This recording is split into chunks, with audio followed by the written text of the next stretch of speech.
사도행전 공부 16번째 시간, 사도행전 8장 1절부터 25절까지의 말씀 함께 성경 읽겠습니다. 사울은 그가 죽인 당함을 마땅히 여기더라. 그날에 예루살렘에 있는 교회에 큰 박해가 있어 사도 외에는 다 유대와 사마리아 모든 땅으로 흩어집니다. 경건한 사람들이 스데반을 장사하고 위하여 크게 울더라.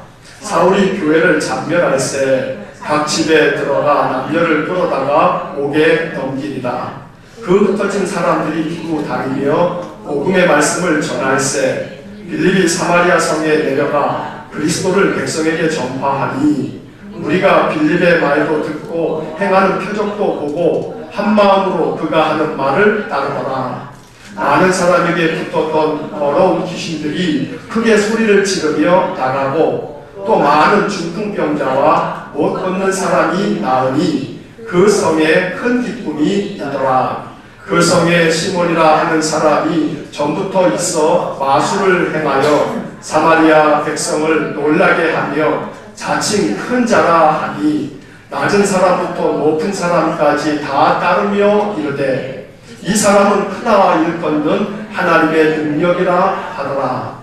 오랫동안 그 마술에 놀랐으므로 그들이 따르더니 빌립이 하나님 나라와 및 예수 그리스도의 이름에 관하여 전도함을 그들이 믿고 남녀가 다 세례를 받으니 시몬도 믿고 세례를 받은 후에 전심으로 빌립을 따라 다니며 그 나타나는 표적과 큰 능력을 보고 놀라니라.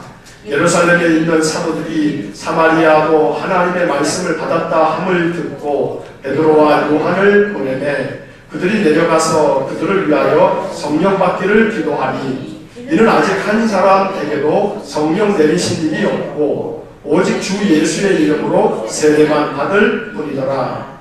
이에 두 사도가 그들에게 안수하매 성령을 받는지라.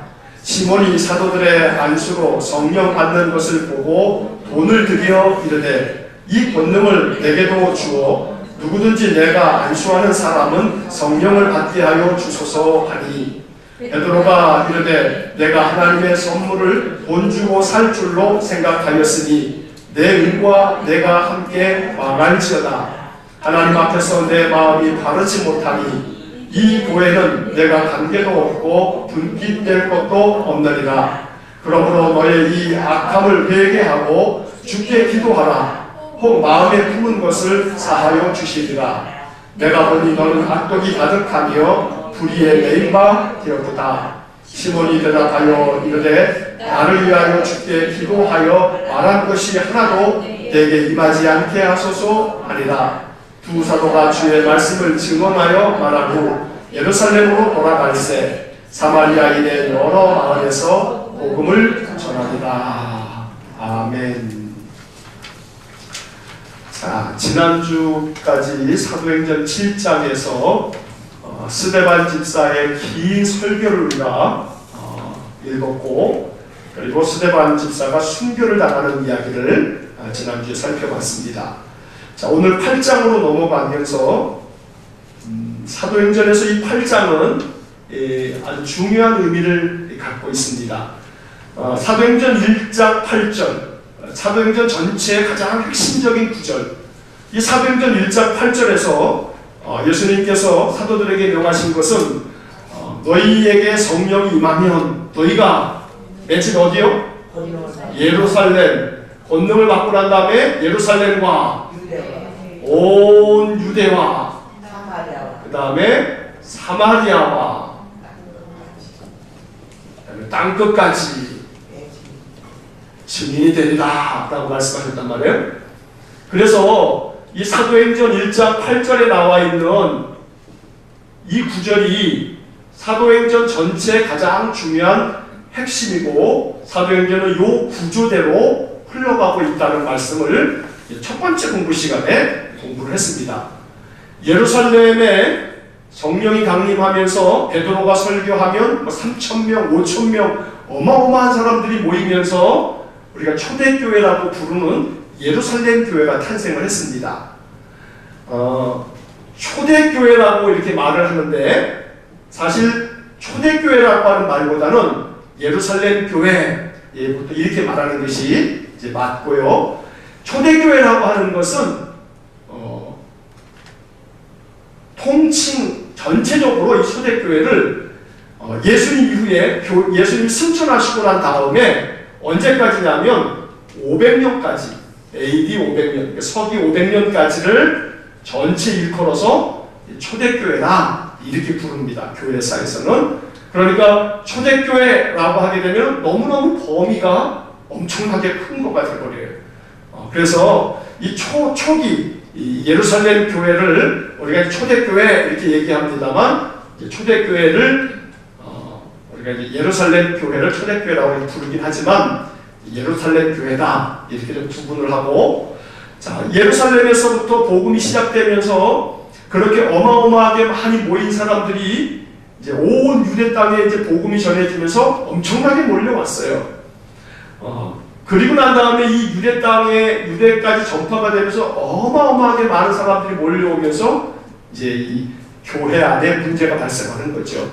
그 중에 단적인 하나의 문제가 우리가 지난번에 보았던 것처럼 부재에 관한, 어려운 사람을 돕는 것에 대해서 교회 성도들이 많아지고, 그러면서 그들이 성전에 나올 때마다 예물을 드리고, 그리고 또 자기 재산도 갖다 바치고, 이러니까 교회에 이 재정이 많은 거예요. 그 교회 안에 안팎의 어려운 사람들을 돕는 과정에서 유대인 출신, 아주 정통 유대인 출신, 그러한 사람들이 있고, 이방인이었지만 예수를 믿은 사람들, 우리가 헬라파 유대인이다, 기독교인이다 이렇게 말하는데, 이렇게 출신 성분에 따라서 이 교회 안에서 분파가 생긴 거란 말이에요. 그러니까는 유대인 출신 또 아니면 이방인 출신 이 기독교인들끼리 팔이 안으로 굽는다고 구제를 할 때 자기 출신 사람들을 좀 더 구제를 하는 것처럼 그렇게 막 비춰진 거예요. 실제 그랬는지 안 그랬는지는 모르지만 하여간 불평불만이 생겼어요. 그래서 초대교회의 이 예루살렘 교회 이 구제로 말미암은 문제가 아주 심각했어요. 우리가 그냥 단순히 성경을 이렇게 읽는 것보다 더 심각한 문제가 있었어요. 그래서 그 문제를 해결하기 위해서 일곱 집사도 세우고, 그러면서 예루살렘 교회가 더 단단해지긴 했습니다만, 그러는 과정 속에 이 스데반이 공회에 붙잡혀가서 죽임을 당하게 되죠. 사실 사도행전 7장에 나오는 바로 이 스데반 사건으로 말미암아 이 교회의 역사는 엄청난 변화를 겪게끔 돼요. 어떤 변화냐면 지금 오늘 우리 사도행전 8장에서 읽는 것처럼 스데반의 순교가 있고 난 다음에 이거를 빌미로 해서 사내들인 공회가 아주 전폭적으로 이 기독교도들을 박해하기 시작하는 거예요. 로마의 박해가 아니고 이 당시에는 사내들인 공회를 중심으로 한 유대인 종교 지도자들에 의한 박해가 무지하게 심했어요. 그래서 박해로 말미암아 이제 오늘 우리가 보게 될 이 내용인데, 박해 때문에 사람들이 예루살렘에 있을 수가 없는 거예요. 예루살렘에 또 유대 땅에 있는 기독교인들을 다 잡아들이는 거예요. 그래서 막 이제 엄청난 고문을 하고, 그러니까 이 박해를 피해서 사람들이 막 이제 흩어지게 됐어요. 그렇게 흩어지는 과정에서 이제 사마리아라고 하는 지역에 하나님의 복음을 전하는 이 사마리아 전도가 이루어지게 되죠. 사도행전 1장 8절에 이제 온 유대까지 왔던 것이 사마리아에 이르러서 복음을 전하게 되는 사마리아 전도에 대한 이야기가 오늘 우리가 읽은 사도행전 8장의 이야기입니다. 자, 먼저 이 내용을 살피기 전에 제가 이제 서론 부분에 써놓은 내용을 같이 한번 읽어보시겠습니다. 시작. 스데반의 순교는 예루살렘 교회 성도들의 신앙의 모습을 완전히 바꿔 놓았습니다. 예루살렘 교회는 사도들의 설교와 그들의 행한 표적으로 인해 폭발적인 성장을 이루었습니다. 하지만 이러한 성장이 약이 되면 좋았겠지만 오히려 해가 되었던 측면도 있습니다. 예를 들어 구제로 말미암아 발생했던 성도들 간의 갈등이 그러합니다. 결국 스데반의 순교 이후 교회를 향한 박해는 거세졌고 어쩔 수 없이 신자들은 흩어져야만 했습니다. 예루살렘 교회 7 집사 중에 한 사람이었던 빌립은 사마리아 성에 내려가 복음을 전함으로 예루살렘과 온 유대와 사마리아와 땅끝까지 이르러 증인이 되라는 주님의 말씀이 이루어지게 되었습니다. 오늘과 다음 주까지 사도행전 8장을 공부하게 될 것인데 여기서 우리는 복음의 확장이 이루어지는 것을 볼 것입니다. 복음이 확장되어지는 것을 우리가 이제 보게 되는데, 자, 첫 번째 질문을 보겠습니다. 스데반의 순교 이후 예루살렘 교회는 큰 박해를 당하게 되었습니다. 그런데 박해로 말미암아 의외의 일이 이루어졌습니다. 무엇일까요? 자, 8장 1절을 한번 보겠습니다. 8장 1절을 보면 사울은 그가 죽임당함을 마땅히 여기더라. 그가 누굽니까? 스데반이죠. 스데반이 저놈 잘 죽었다. 이제 그러면서 그 밑에를 보면 그날에, 이 어떤 날이에요? 스데반이 죽은 날이에요. 순교를 당한 스데반이 죽은 날이에요. 스데반을 죽인 바로 그날 예루살렘에 있는 교회에 큰 박해가 있어 사도 외에는 다 유대와 사마리아 모든 땅으로 흩어지니라. 자, 사도들, 12사도들은 예루살렘을 지켰던 모양이에요. 그리고 거의 대부분의 집사들을 포함한 많은 성도들이 유대와 사마리아 모든 땅으로 흩어졌다. 자, 그날의 예루살렘에 있는 교회에 큰 박해가 있어. 스데반을 죽이고 난 다음에 많은 사람들이 돌로 스데반을 죽이고 난 다음에, 자, 예루살렘에 있는 저 기독교도들을, 저 예수쟁이들을 죽이자! 이제 막 이러면서 스데반을 죽인 그날 이 군중들이, 이 사도들이, 제자들이 모여있는 곳으로 또 예수 믿는 사람들의 집으로 막 찾아다니면서 사람들을 끌어내고 아마 그들을 돌로 죽일 만큼 그렇게 막 붙잡아 감옥에 가두고 이런 이 박해들이 시작이 되었다는 겁니다. 자, 그로 말미암아 이 1절 하반절에 보니까 사도 외에 많은 신자들이 모든 땅으로 흩어졌다. 자, 흩어지니라 라고 하는 말이 나옵니다. 흩어졌습니다. 그러니까 이 흩어졌다라고 하는 것은 이제 교회가 어떻게 된 거예요? 풍비박산 난 거예요. 와해가 돼버린 거예요. 교회가 잘 모여서 신앙생활 할 수 있으면 좋은데 워낙 박해가 심하니까 다 흩어져 버렸어요. 이제 교회에 사람들이 나올 수가 없어요. 함께 모이면 어떻게 되는 거예요? 잡아가는 거예요. 잡아가는 거예요. 그러니까 이 박해로 말미암아 사람들이 흩어지게 된 이것은 어찌 보면 이것은 굉장히 안 좋은 일이죠. 안 좋은 일이에요. 성도들이 같이 모일 수가 없으니까, 모여서 그리스도의 말씀을 전하고 찬양을 하고 기도했던 것을 할 수가 없게 된 거예요. 그러니까 엄밀한 의미에서 이 흩어진다고 하는 이것은 굉장히 우리가 볼 때는 그냥 눈으로 보면 이제 모일 수가 없으니까, 박해를 당하니까 굉장히 안 좋은 일이란 말이에요. 그런데 이것이 정말로 안 좋은 일인가? 그렇지 않았다는 거예요. 자, 그 1번 질문 밑에다가 우리 4번도 한번 같이 읽어보겠습니다. 4번 말씀, 4절. 자, 성경 4절 같이 읽겠습니다. 그 흩어진 사람들이 두루 다니며 복음의 말씀을 전할세. 자, 박해 때문에 흩어졌는데 그 순간에는, 그 상황 속에서는 박해로 말미암아 흩어졌으니까 이건 굉장히 안 좋은 일인데, 4절 말씀을 보니까 4절에 뭐라고 되어 있냐면 그 흩어진 사람들이 뭐 했습니까? 그렇죠. 두루 다니며 뭘 전했습니까? 복음을 전하는 거죠. 그러니까 흩어짐으로 말미암아 많은 사람들이 두루 다니면서 복음을 전할 수 있게 된단 말이에요. 만약에 흩어지지 않았다면 어떻게 됐을까요? 그러면 흩어지지 않았으면 모여가지고 자기들끼리만 좋았을 거예요. 흩어져 다니면서 두루 다니면서 복음 전파는 아마 안 됐을지 몰라요. 그러니까 흩어진 것 자체는 이거는 참 박해로 말미암는 것이니까 안 좋은 일이긴 하지만, 그러나 그것으로 말미암아 어떤 결과가 만들어졌냐면 사람들이 두루 다니면서 복음 전파할 수 있는 그런 기회가 된 거예요. 사실은 이 흩어짐이라고 하는 것은 자발적이에요? 그렇지 않아요? 자발적입니까? 자발적이지 않죠.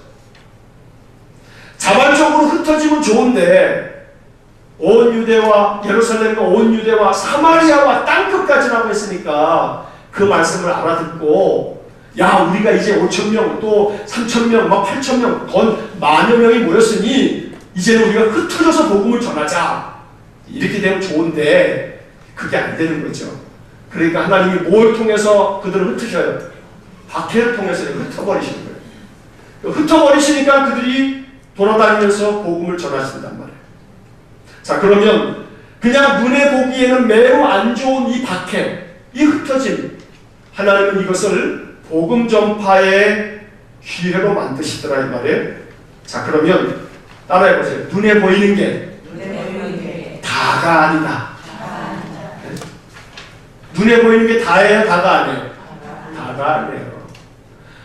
박해를 당하는 것만 보면 어떻게 하나님 이럴 수 있습니까? 우리가 이렇게 예수 믿고 성령 받고 열심히 주를 섬기고 있는데 왜 저 나쁜 놈들을 통해서 우리를 이렇게 박해하시고 우리가 이렇게 흩어지게끔 만드십니까? 하나님께서 하늘에서 벼락을 내려가지고 저놈들 그냥 하나하나 머리 위에다 번개불이 떨어져가지고 그냥 다 그냥 쪼개 죽이시지 이런 마음이 들지 모르지만 눈에 보이는 게 다가 아니다.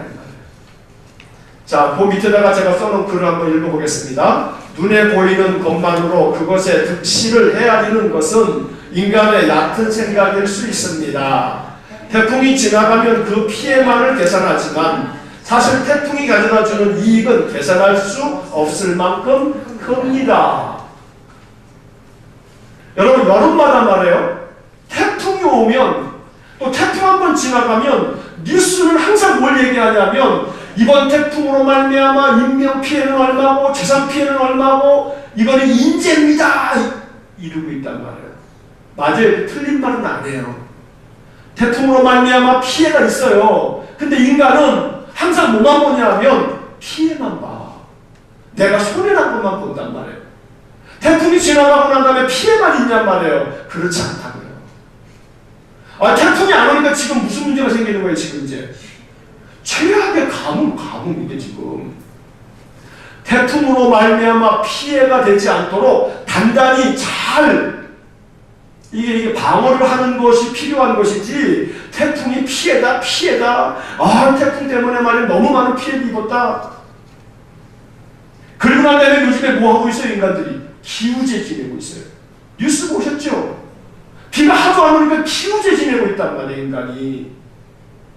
언제는 태풍 때문에 피해가 나서 죽겠다 그러더니 이제 태풍이 없으니까 이제 기우제 지내고 있단 말이에요. 비 좀 내려달라고. 그러니 인간은 항상 눈에 보이는 것을 가지고 자기의 이득과 자기의 손실을, 이 득실을 계산하고 있지만 그러나 사실 그 너머에 있는 그 하나님의 뜻을 우리는 헤아리지 못하는 거예요. 제가 그 밑에다 조그만 글씨로 주석을 붙여놨는데 태풍의 이득이 뭔가 하고서 인터넷을 찾아봤더니 이런 글이 있더라고요. 태풍이 지나가오는 태풍의 이득이 이런 거래. 제가 한번 읽어볼게요. 여름철에는 많은 비와 바람을 몰고 와서 가뭄의 해소와 시원함을 줄 수 있고 공기를 갈아주어서 산소의 공급에도 큰 기여를 한다. 바다 생태계를 활성화시켜주고 정화시켜준다. 적도 지역의 과잉 에너지를 북쪽으로 전해서 남북 간 에너지 균형을 유지한다. 이거는 인간이 도무지 계산할 수 없을 만큼의 어마어마한 이득이란 말이에요. 돈으로 환산할 수 없는 거예요, 이게. 그런데 인간은 끊임없이 눈에 보이는 것만 보고 손해가 났다, 이거 참 큰일 났다, 안달복달해요. 우리의 인생의 삶에서 이런 박해가 이게 뭐 지금은 뭐 예수 믿는다고 그렇게 뭐 박해의 시대가 아니지 않습니까? 그러나 이 박해라고 하는 이것을 다른 의미로 한번 생각해 보시자 말이에요. 다른 의미로. 흩어짐이라고 하는 이것을 내가 내 눈으로 봤을 때, 내가 생각할 때 나의 삶에 안 좋은 일이라고 생각되어지는 것들. 아, 왜 나한테 이런 일이 있었는지 몰라. 왜 나에게 이런 일이 벌어졌을까? 이런 일이 나에게 없었으면 좋았을 것을. 이런 생각을 할 수 있어요. 그런데 만약에 그런 일이 없었다면 첫째는 예수 안 믿었을 사람 많아요. 그런 일 아니었으면 예수 안 믿었을 사람 많고요. 그런 일 아니었으면, 그 일이 아니었으면 예수를 정말 더 간절히 의지하지 않을 사람들이 너무 많아요. 그러니 우리가 생각하기에 너무 안 좋은 일이라고 생각되어지는 그런 일들이 앞으로도 많을 거예요. 많을 거예요. 안 좋은 일을 바라볼 때 눈에 보이는 것만 보고 나에게 왜 이런 일이 나에게 왜 이런 일만 그냥 엎친 데 덮친 격으로 설상가상으로 나는 진짜 박복한 사람이야. 나는 왜 이렇게 팔자가 센지 몰라. 그러면 돼요, 안 돼요? 그러면 안 돼요. 눈에 보이는 것만 보고 그렇게 판단하면 안 돼요. 그리고 박해라고 하는 표현, 흩어졌다라고 하는 이 표현을 오늘 우리의 표현으로 하자면 정말 나는 박복한 인생이야 라고 생각되어지는 그 많은 안 좋은 것들에 대해서 우리가 어떻게 생각할 건가? 눈에 보이는 게 다가 아니다. 나의 삶 속에서 너무나 많은 것들의 손실인 것처럼 여겨지는 내 인생에 정말로 무익한 것들, 정말로 나는 내 인생에서 그것만큼은 싹 삭제해버리고 싶었던 그런 것들, 그러나 그런 것들조차도 하나님이 그 속에 개입하시면 이 모든 것들을 하나님은 뭐로 삼으시냐 하면 약재료로 삼으십니다. 약재료로 삼으십니다. 이 쓰디쓴 나의 인생의 삶의 고난과 시련과 역경과 생각하고 싶지 않은 인생의 많은 이 손실처럼 여겨지는 것들, 그런데 그 속에 하나님이 개입 안 하면 그러면 그건 진짜 그거야. 무익한 거야. 진짜 세상 말로 하면 진짜 복도 뒤집이 없어요. 그렇게 끝나버릴지 몰라요. 그러나 그 안에 누가 개입하면? 하나님이 개입하면. 하나님이 역사하시고 하나님이 개입하시면 내 삶에 수많은 무익했던 모든 것들이 뭐가 된다고요? 약재료가 된다. 약재료가. 이것이 다 약재료가 돼가지고 나의 인생의 삶에 형용할 수 없는 하나님의 은혜가 주어질 거예요. 우리 이걸 믿는 사람들이에요. 그리스도인은 이걸 믿는 사람들이에요. 내 인생에 하나님이 개입하시면 나의 인생의 삶의 지난날이 어떻게 됐든지 간에 내 지난날의 삶이 얼마나 형편없고 보잘것없는 것이라 할지라도 하나님이 개입하시면 내 인생에 뭐가 된다고요? 약재료가 된단 말이에요. 지난날의 삶을 약재료 삼으셔서 나로 말미암아 하나님은 하나님의 높은 뜻을 이루어 가실 거예요. 이것을 믿으시기를 간절히 축복합니다. 자, 두 번째 질문을 보시면 프린트물에 예루살렘 교회 7 집사 중에 한 사람이었던 빌립은 사마리아로 내려가 복음의 말씀을 전했습니다. 사마리아 사람들이 빌립을 통해 본 것은 무엇입니까? 자, 8장 6절 한번 읽어보겠습니다. 시작. 우리가 빌립의 말도 듣고 행하는 표적도 보고 한 마음으로 그가 하는 말을 따르거라. 자, 이 사마리아 사람들이 말해요. 빌립이 예루살렘 교회 7 집사 중에 한 사람이었던 빌립이 그들에게 가서 말씀을 전했을 때 오늘 이 6절 표현을 보면 말이에요. 그 무리들이 보았던 것이 있어요. 뭘 보았다고 표현되어져 있냐면, 자, 첫째는 그들이 이 빌립의 말도 듣고, 첫째는 말도 듣고, 두 번째는 뭐예요? 행하는 뭘 봤어요? 표적을 보고. 자, 빌립이 하는 말을 듣고 행하는 표적도 보고 그렇게 돼 있어요. 자, 그러면 말만 듣는 게 아니고 그들은 뭣도 봤어요? 표적도 봤어요. 자, 이것이 두 번째 이제 질문을 제가 이렇게 만들면서 이것이 오늘 우리에게 어떤 교훈을 주느냐라고 하는 그 다음 질문을 제가 써놨는데, 사마리아 사람들은 빌립을 통해서 뭘 받냐 하면 그가 전하는 복음의 말씀을 들었을 뿐만 아니라 그가 행하는 표적까지를 봤어요. 자, 그러면 사람들의 관심은, 우리들의 관심은 요 표적에 있어. 표적에.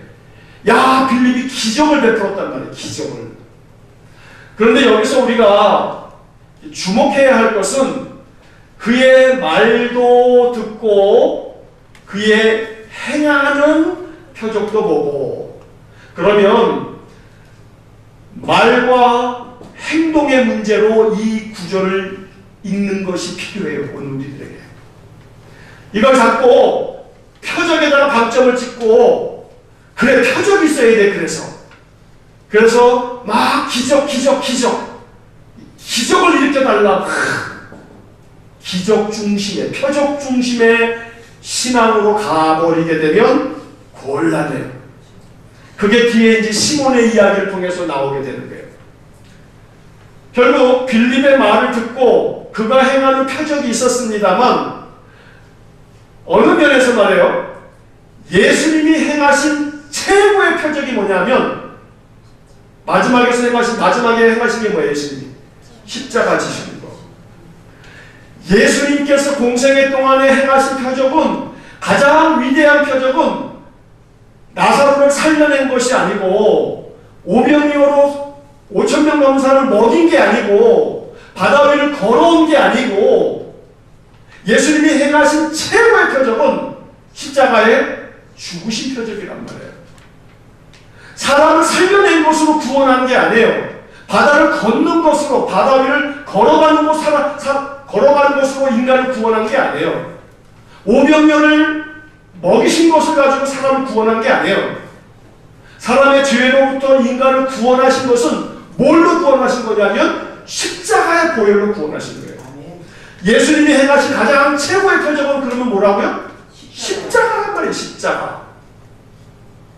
그러면 오늘 우리가 보아야 할 것은 빌립이 무슨 기적을 베풀었느냐, 이게 아니고, 빌립이 이 행했던 그 표적들 안에는 뭐가 있는 거냐면 사랑이 있는 것이고 희생이 있는 것이고, 오늘 우리들이 말도 듣고 행하는 표적도 보았다라고 하는 이것을 보면서 우리들의 마음속에 주는 교훈은, 말도 중요하지만 우리의 뭐도 중요하다는 거예요?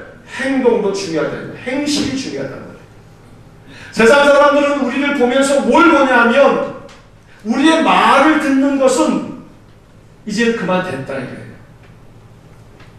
세상 사람들이 교인들을 바라보면서 어떤 태도를 갖냐면, 야, 이제 너희들 말 듣는 건 이제 됐어. 이제 뭐 더 들을 것도 없어. 이제 뭐 들을 거 다 들었잖아. 우리는 뭘 보고 싶어? 너희들이 행하는 십자가와 같은 행동을 보고 싶어. 이러는 거죠. 십자가 같은 행동. 그 행하는 십자가의 행동을 보고 싶어 라고 세상은 교회와 신자들에게 이야기를 하고 있는 거죠. 자, 그러니까 오늘 우리들에게 있어서 이 빌립이 사마리아에게 전도했을 때 사마리아 사람들이 빌립에게서 봤던 것은 그로부터 복음의 말씀도 들었지만 또 그가 행하는 표적까지를 보았단 말이에요. 오늘 우리에게 기적을 행하는 능력은 없을지 몰라도 우리 안에 십자가에 담겨져 있는 그 주님의 마음을 가지고 우리가 행동한다면, 십자가의 마음을 가지고 행동한다면, 그러면 그것이야말로 빌립이 행한 표적과 다를 바 없다 이 말이에요. 기적을 행하는 것보다 더 큰 기적은 뭐냐 하면요, 사랑하는 것이고 용서하는 거란 말이에요. 자기를 해치는 사람, 자기에게 참을 찌르고 가슴에 흉만을 씌우고 침을 뱉는 사람에게 저들은 저들이 하는 일을 알지 못하니 하나님 용서해 주세요라고 이야기할 줄 아는 것이 죽은 자가 살리는 것보다 더 큰 기적이라 이 말이에요. 그러니 말과 행동의 이 문제를 다시 한번 생각해야 되는 거죠. 기적이 일어나는 것보다 더 큰 기적, 우리가 사랑하고 우리가 용서하고 예수님이 십자가를 통해서 우리에게 나타내 보이신 이것을 행할 줄 아는 것, 세상은 우리들에게 이걸 보고 싶어 하는 거예요. 한국교회가 이런 점에 있어서는 말할 수 없이 정말 추락. 2017년도에도 종교들의 신뢰도 조사가 있었는데 여전히 꼴찌는 개신교. 사람들은 이 개신교를 바라보면서 신뢰할 수 없는 대표적인 종교로 꼽고 있단 말이에요. 이게 우리들이 이 빌립을 통해서 우리가 행해야 할 것은 어떤 무언가 기적이 일어나는 걸 행할 게 아니고 가장 예수님의 위대한 기적, 십자가를 이루는 기적, 이것이 될 수 있다면 사마리아 사람들이 빌립을 보고서 그들이 예수를 믿은 것처럼 그들이 한 마음으로 그가 하는 말을 따르더라. 한 마음으로 사마리아 사람들이 빌립이 하는 뭘 따랐다 그래요? 말을 따르더라. 말을. 빌립이 전하여 줬던 그 복음의 말씀을 따르더라 이 말이에요. 따르더라. 그러니 우리가 어떤 말을 할 것이며 어떤 행동을 할 것인가, 이것이 믿지 않는 사람들이 우리의 말을 따를 수 있는 가장 중요한 이게 조건이 되는 거예요. 그래서 오늘 무엇보다 가장 중요한 표적은 뭐 어떤 놀라운 기적이 아니라 예수님의 십자가의 마음을 잘 품고 내 삶에서 이것을 어떻게 이루려나, 바로 이것이 중요하다는 사실을 오늘 이 말씀이 우리에게 이야기하고 있습니다. 자, 세 번째 질문을 보시면 빌립이 사마리아 성에서 복음을 전할 때 믿고 세례를 받은 사람 중에 시몬이라는 사람이 있었습니다. 그는 어떤 사람이었으며 세례를 받은 후 어떻게 행동했습니까? 자, 9절부터 13절의 말씀을 보면, 자, 9절을 보니까 이 시몬이라고 하는 사람이 전부터 뭘 행했어요? 마술을 행했어요. 자칭, 자기를 뭐라 그래요? 자칭 큰 자다. 사람들이 그렇게 얘기하는 게 아니라 자기 스스로 난 큰 자요. 이 말은 이렇게 풀이를 해야 돼요. 나밖에 다른 사람이 없어. 내가 최고요. 나 아니면 되지 않아. 내가 가장 으뜸이요.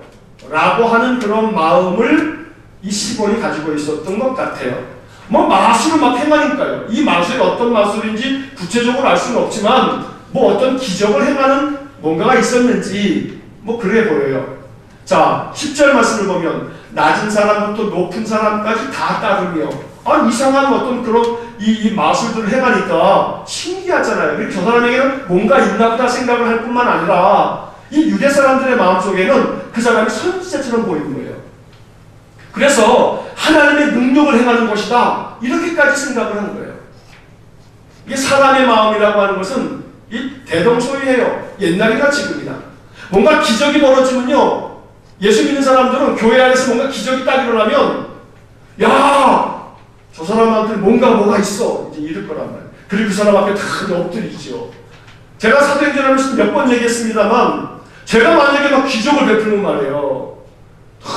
머리에 안수하면서 기도하고 딱 하면 병이 다 낫는 거야. 막 그냥 암 환자에게 기도하고 딱 하고 내일 병원에 가서 한번 CT, MRI 찍어봐요. 암세포 다 없어졌을 거예요. 그래서 딱 예수 이름으로 선포하고 그렇게 막 하라고 막 그래. 근데 갔다 왔는데 진짜 그렇게 돼버렸어. 그러면 난리 났죠. 그럼 그 다음부터는 사람들이 제 앞에서 벌벌 떨 거예요. 서로가. 목사님이 한마디 하시면 그대로 막 되니까 이제. 그러니까 요 시몬이라고 하는 사람이 사마리아에 끼친 영향력이 그와 같은 거예요. 그러니까 이 사마리아의 낮은 사람부터 높은 사람까지 다 이 시몬을 따르고 있었던 거죠. 그리고 그가 행하는 일이 하나님의 능력인가 보다, 이렇게 생각을 했어요. 자, 이렇게 오랫동안 그 마술에 놀랐던 사람들이었는데, 어느 날 빌립이라고 하는 사람이 사마리아에 나타나더니, 야, 빌립도 막 기적을 행하는 거예요. 근데 시몬이 행했던 것과는 다른 차원의 기적을 막 행하는 거예요. 그러니까 사람들의 눈이 휘둥그레지죠. 그리고서 이제 빌립의 이야기를 막 듣는 거예요. 하나님 나라와 예수의 복음을, 예수의 이름을 전하니까 다 믿기 시작하는 거예요. 그리고 세례도 받는 거예요. 자, 그러니까 이 빌립, 이 시몬도 어떻게 합니까? 시몬도 13절 말씀 한번 읽어보겠습니다. 시몬도 믿고 세례를 받은 후에 전심으로 빌립을 따라다니며 그 나타나는 표적과 큰 능력을 보고 놀라니라. 마술사 시몬도 놀랄 정도니까 누가 더 센 거예요? 빌립이 더 센 거예요. 이게 귀신, 무당들도 말이에요. 그런다잖아요. 자기가 섬기는 귀신보다 더 큰 귀신을 모시는 무당 앞에서는 꼼짝 못한다잖아요. 그러니까 이 시몬이 자기보다 더 센 무언가를 가지고 나타난 빌립 앞에 세례도 받고 말이에요. 머리띠 밀고 세례도 받고 따라다니면서 저기 막 와 저걸 어떻게 하는 거지? 이게 막 이러는 거예요. 따라는 다녔지만, 전심으로 빌립을 따라다녔지만, 이게 전심으로 빌립을 따라다녔다라고 하는 이 13절의 표현이 말이에요. 이게 믿음을 가졌다는 게 아니잖아요. 뒤에서 봤더니. 그러니까 전심으로 따라다니는데 그 마음속에 무슨 마음을 가지고 따라다니는지를 알 길이 없어요. 속마음 속에 무슨 마음을 가지고 지금 열심히 저렇게 열심히 나오는지 주님만 아는 거예요. 주님만. 인간적으로 볼 때는 이 시몬이 지금 아주 열심히 불붙었죠. 막 정령 충만한 것 같아요. 막 얼마나 열심히 따라다니는지 말이에요. 사람이 볼 때는 야, 저 시몬 참 믿음이 좋구나 이렇게 생각하지 않겠어요?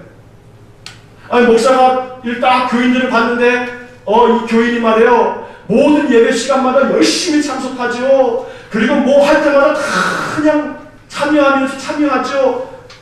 그러니까 딱 봤을 때는 저 아무개구는 믿음이 좋구나 이렇게 생각할 거 아니겠어요? 그러나 그 중심은 누구만 아는 거예요? 하나님만 아시는 거죠.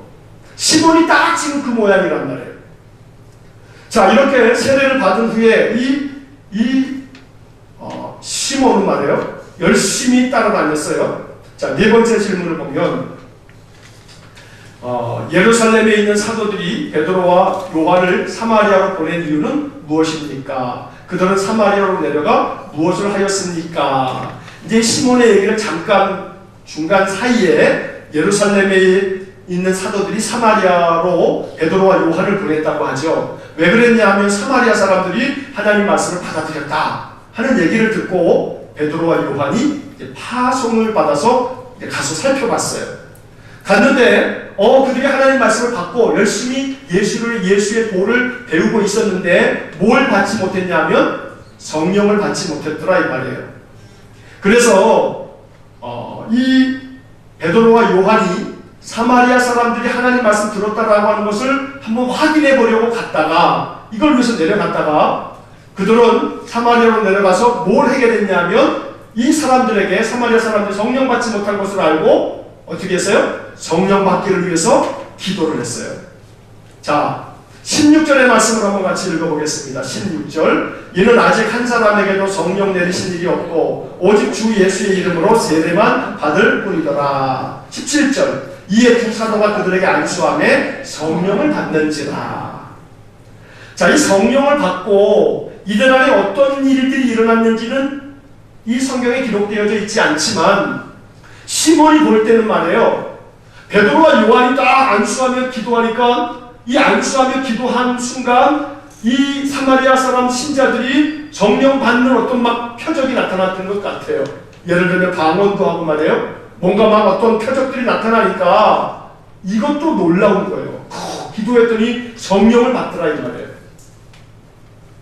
자, 그래서 다섯 번째 질문. 두 사도들이 안수를 하자 사람들이 성령을 받는 것을 보고 마술사 시몬은 사도들에게 무엇을 요구했나요? 자, 18절 19절에 보니까 시몬이 사도들의 안수로 성령 받는 것을 보고 뭐 했어요? 첫째는 돈을 싸가지고 와가지고 돈을 드리면서, 그러면서 뭐라고 얘기합니까? 이 권능을 내게도 주어 누구든지 내가 안수하는 사람은 성령을 받게 하여 주소서.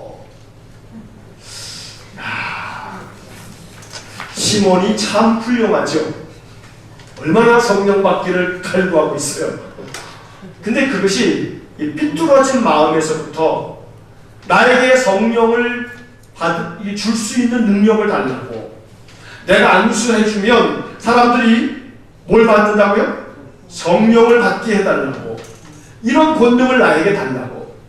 다시 말하면 나에게 권능을 주시되 사람들에게 성령을 나누어 줄 수 있는 그런 권능을 달라고 시몬이 이야기하는 거예요.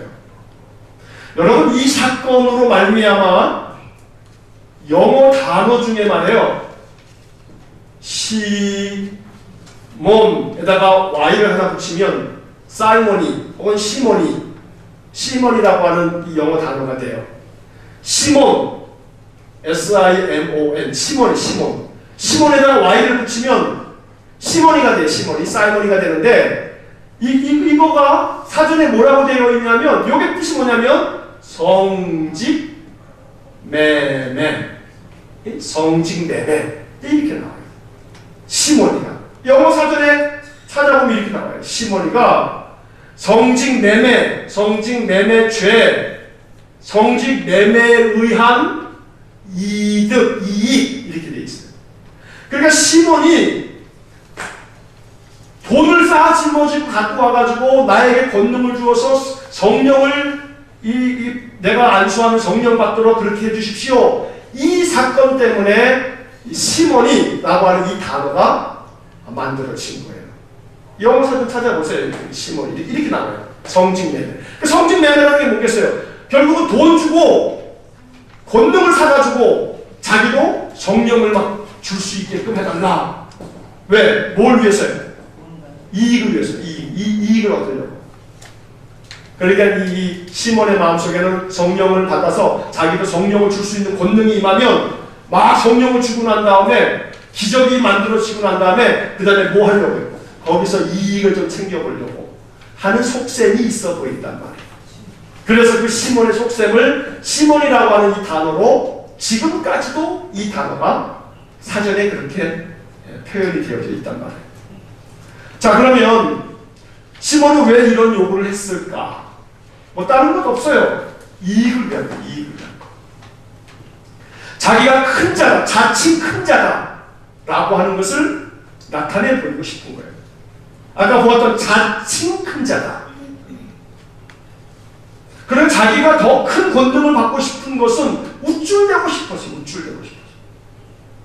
그리고 그걸 통해서 뭔가 한번 한몫 잡아보고 싶은 마음이 있는 거예요. 다시 이야기하면 성령의 권능을 말해요. 이걸 나의 이익의 수단으로 삼으려고 하는 거죠. 이게 시몬의 마음속의 의도였던 거예요. 자, 신앙생활을 통해서 뭔가 이익을 얻겠다라고 하는 그런 마음, 시몬의 마음과 다를 바가 없죠. 신앙생활을 통해서 내가 좀 더 다른 사람들에게 큰 자다 라고 좀 나타내 보이고 싶은 마음, 그게 뭔 마음이에요? 그게 시몬이에요. 시몬의 마음이란 말이에요. 내가 교회에서 내가 이걸 통해서, 무언가를 통해서 내가 더 높은 자, 내가 더 으뜸된 자, 내가 더 큰 자, 뭔가 이러고 싶은 마음이 생겨진다면 이 시몬이라고 하는 이 단어가 바로 나구나 라고 하는 것을 우리가 보게 되는 거예요. 그리고 예수님은 끊임없이 우리에게 뭐라고 얘기하냐면, 큰 자가 되고자 하는 사람들은 작은 자가 되라, 으뜸이 되고자 하는 사람들은 종이 되라, 먼저 된 자가 나중 된다 라고 늘 복음서에서 말씀을 하고 계시는 거죠. 자, 6번째 질문을 보시면, 마술사 시몬의 요구에 대하여 베드로는 어떤 반응을 보였나요? 저희 베드로의 반응이요. 이거 참, 베드로가 20절부터 23절까지를 한번 보시면, 베드로가 이르되 내가 하나님의 선물을 돈 주고 살 줄로 생각하였으니 내 은과 내가 함께 망할지어다. 이 베드로는요, 얼마나 직선적인지 몰라요. 직설적이야. 베드로에게 있어서 곡선은 없어요. 베드로는 만약에 직선. 아나니아 삽비라 때 봤죠? 그냥 뭐 속된 말로 얄짤없어요. 그냥 야, 네가 하나님의 선물을 돈 주고 살 줄로 생각했냐? 네 돈들과 함께 네가 망할지어다. 바로 직격탄을 날리는 거예요. 돌직구도 이런 돌직구가 없어요. 그냥 망할지어다 그래. 망할지어다.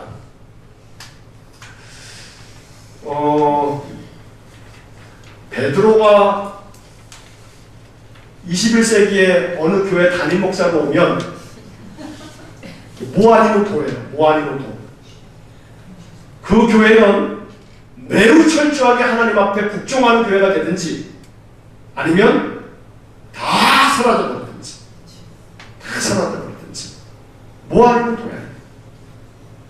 자, 이 베드로의 이 직선적인 이 말씀을 오늘날 우리가 듣기가 매우 힘들어요. 자, 그러면 매우 힘든 우리들의 입장에서 이 베드로처럼 너의 돈, 너의 은과 함께 네가 망할지어다 라는 이야기를 우리가 듣는다면 우리의 믿음은 아마 훅 가버릴 거예요. 결국 만약에 이 이야기를, 이런 얘기를 뭔가 잘못을 했어요.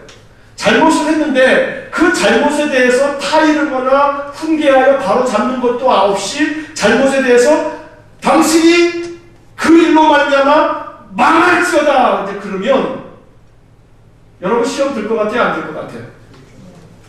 시험 들죠? 시험 들 거예요. 자, 그런 문제로 시험이 든다면 우리는 아직도 먼 거예요. 만약에 그 이야기가 잘못된 거라고 한다면 그러면 이제 분개할 수 있어요. 잘못된 거라고 하면. 근데 이것이 옳은 거라고 한다면 망할지어다 라고 하는 이 말씀 앞에서도 우리는 어떻게 해야 되는 거예요? 자복해야 되는데 자복이 안 되는 거예요. 여기 시험 들 거란 말이에요. 저부터도 그래요. 망할지어다 그런 얘기를 들으면 뚝뚝문제가 날아갈지 몰라요. 너만 사보냐? 싸이다가 동그라미다 이러면서 그럴 거란 말이에요. 자, 그러면서 그 뒤에 베드로가 뭐라고 얘기하냐면 하나님 앞에서 내 마음이 바르지 못하니 이 도에는 내가 관계도 없고 분깃될 것도 없다. 자, 하나님 앞에서 너의 마음이 바르지 못하다. 이 이야기를 듣는다면 우리는 뭘 봐야 되냐면 내 마음이 하나님 앞에서 바른가 바르지 못한가. 먼저 이걸 생각하고 난 다음에 판단을 해야 되겠죠. 그러니 베드로의 이 이야기가 매우 돌직구인 것만큼은 사실입니다만 이 말이 잘못됐어요? 잘 됐어요? 말 자체는 사실은 잘못된 건 없어요. 하나님 앞에서 네 마음이 바른지 잘 봐라. 바르지 못하지 않냐. 22절 말씀 보면 그러므로 너의 이 악함을 회개하고 주께 기도하라. 혹 마음에 품은 것을 사하여 주시리라. 자, 이 22절의 말씀을 오늘 우리는 사도행전 8장 22절로 그냥 지나치는 게 아니고 사도행전의 말씀을 통해서 하나님이 내게 말씀하신 것이다 라고 우리는 이 말씀을 받아들여야 되는 거죠. 자, 이 베드로의 반응은 우리가 받아들이기 참 어려운 반응이에요. 너무나 과격해요. 좀 완곡하게 이야기할 수도 있을 텐데 이건 너무 과격해요. 그러나 이러한 과격한 돌직구 앞에서도 그 악함을 회개할 줄 알고 주님께 기도하라고 하니까 기도할 줄 알고 그 마음에 품은 것이 무엇인지를 살펴보면서 하나님 앞에서 내가 마음에 품은 것이 바른지 바르지 않은지를 잘 판단할 줄 아는 그런 분별할 줄 아는 영이 있다면 이러한 말씀 앞에서도 나 자신을 분별할 줄 아는 그런 영적 지혜가 있을 때 우리의 믿음은 더 큰 믿음이다 라고 말할 수 있을 겁니다. 분별의 지혜가 있어야 되는 거예요. 분별의 지혜가. 영적 분별은 다른 게 있는 게 아니고 영적 분별이라고 하는 것을 자꾸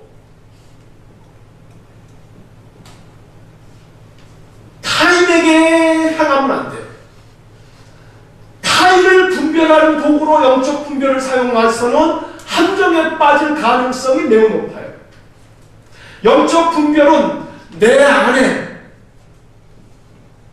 안에 일어나고 있는 내 안에서의 나의 영적 상태에 대한 나 자신을 분별하는 도구로 사용할 때 이것이 온전해질 수 있는 거예요. 조금 믿음의 단계에 이르게 되면요, 대부분의 사람들이 어떤 함정에 빠지냐면 영적 분별의 함정에 빠져요. 그리고 딱 보고서 영적으로 분별해. 저 사람 말이야, 하고서 이 분별을 한단 말이야. 영적 분별을.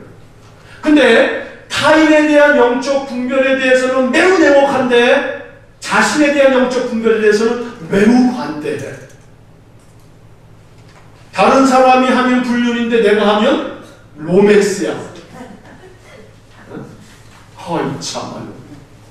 다른 사람들을 분별할 때는 마귀가 지금 막 역사하고 있는 것처럼 다 보이는데 내 안에서 일어나고 있는 것은 그렇지 않은 거야, 이게.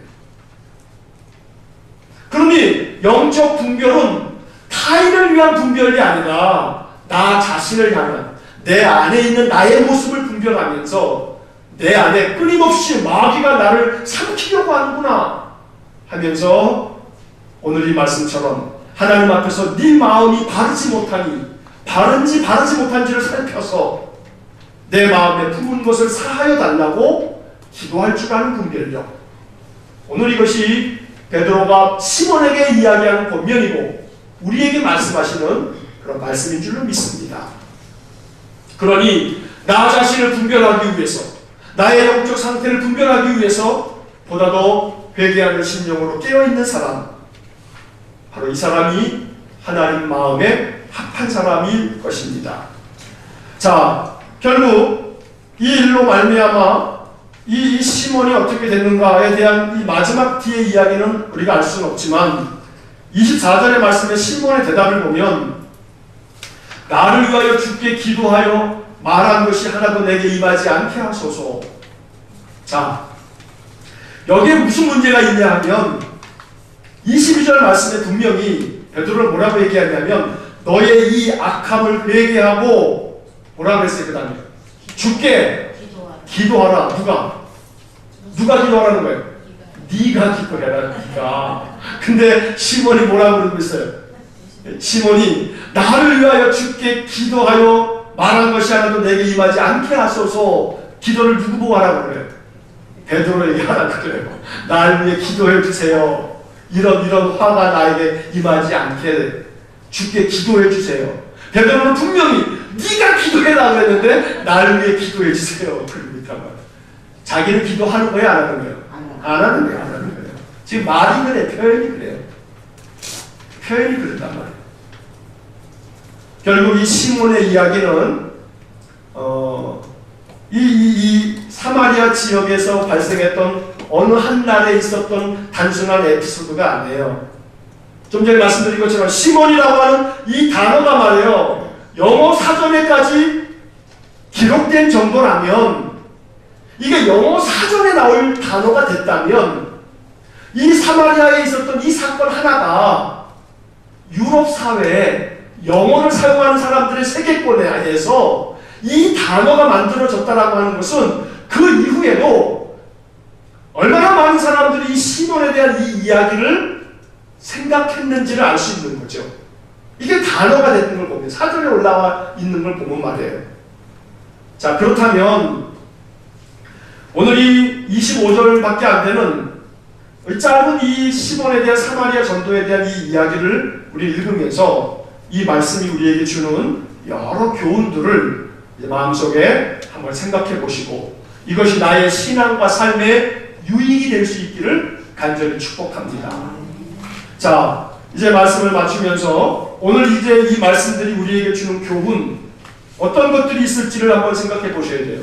자, 첫째로 아까 말씀드린 것처럼 눈에 보이는 게 다가 아니다. 다시 한번 선포해 봅시다. 시작. 눈에 보이는 게 다가 아니다. 눈에 보이는 게 다가 아니에요.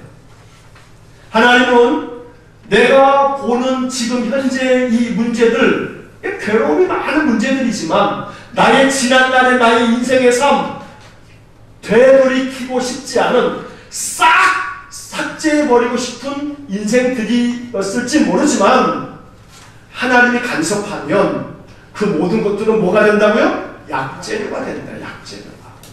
하나님 나의 삶에 간섭해 주세요. 하나님 나와 함께 계셔 주세요.